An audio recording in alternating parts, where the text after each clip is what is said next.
same from Coach. Well, first of all, I thought Lipscomb came in here and played a really good basketball game. Even though in the first half we had a 1 point lead, I felt like that they were in total control. They missed some shots in the first half. We could just never catch up with them defensively. Um, Anyways, Larry, I thought, and Amadou did a great job, especially in the first half, of offensive rebounding, getting us some second chances. Um, but at the end of the day, right now, they just with their offense, they were just executing at a really high level. They made 30 field goals in the game, shot 50% from the game. So it's really an impressive night for them to do that on the road. And you got to give Coach Acuff and his team a lot of credit. Questions? Coach, the second half here, obviously you had spells where you were cold from the field. Anything they were doing, something we weren't doing, or Yeah, it was. I think from a defensive perspective, they made a change there early in the first half and started going under on all our ball screens.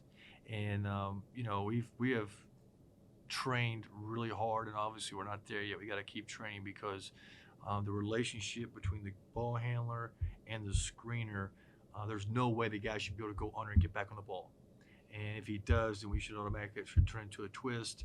We should come off, be back in the lane, or the ball should go to the guy in the pocket. And they did a better job of defending our ball screen than we did executing it. And it became very frustrating because nobody could get in the lane, and nobody could make a shot, behind it. So there were just a lot of you got to give them credit. So now, what our team's going to understand is that will be the way we get played until we figure it out on how to get ourselves back in the lane, get two in the basketball, be able to make the right read to get some open shots. We'll continue to see that type of defense there. So I think it's both. You got to give them a lot of credit. But our execution wasn't at a high enough level. Even though we only turned it over 14 times, if you had told me we turned it over 14 times and had 17, offensive rebounds, I would have thought we'd been in a great position to win the game. tell me a little bit about the battle in the paint. Seems like they were always going down to 23, I think. Yeah, he had a good night, but he only had 14 points. I know that probably felt like a lot, but it's only 2 points down there. The problems were, the guy on the perimeter, Kerry, came off the bench and makes 5 threes. I think the kid Jacob came off and got a couple more. KJ Johnson was a real problem for us. He almost had a triple double. So yeah, they're able to play through him a lot of times. He was completely, we were fortunately able to kind of neutralize him, maybe give him a little bit of foul trouble there in the first half.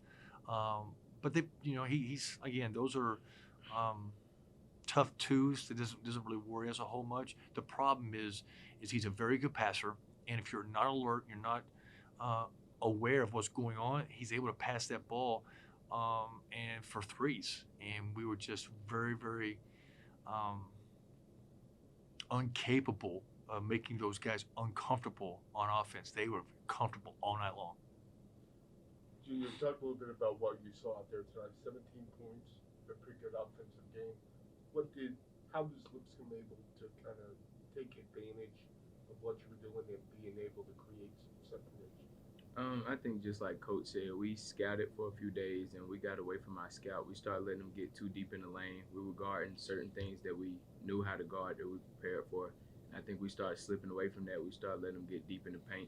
And that, like Coach said, they were able to kick it out for threes, and those really started hurting because they were hitting them. So I think we got away from our scout a little bit. And obviously, but it wasn't as big as a deal, like Coach said. But we got, they were getting 2 feet in the paint, and it was just killing us. Coach, I know they're upset about the loss, but what do you focus on now as you got a lot of basketball here? Yeah, no, we got a lot of things to work on. I think at the end of the day, we want to win.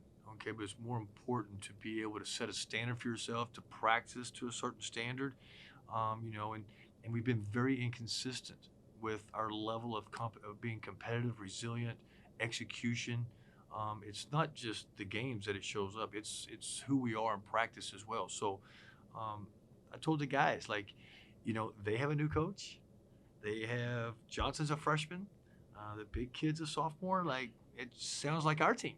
So we don't have any excuses. We are who we are right now, and this is an opportunity to go out and compete against really good ball clubs. And it's not going to change. It's going to be this way the rest of the way. So if they can do it, then let's see how committed we are to getting better. So that's what I'm excited about, to have a chance to see, to get back to practice. Tomorrow will be a great day to see what goes on, and the type of attitude we have, type of body language we had, how committed are we to, we're always saying 1, 2, 3 family. Okay, well, when you're a family, you stay together, you fight together, and you play for each other. So there'll be a lot of things that will be said, but actions speak a lot louder.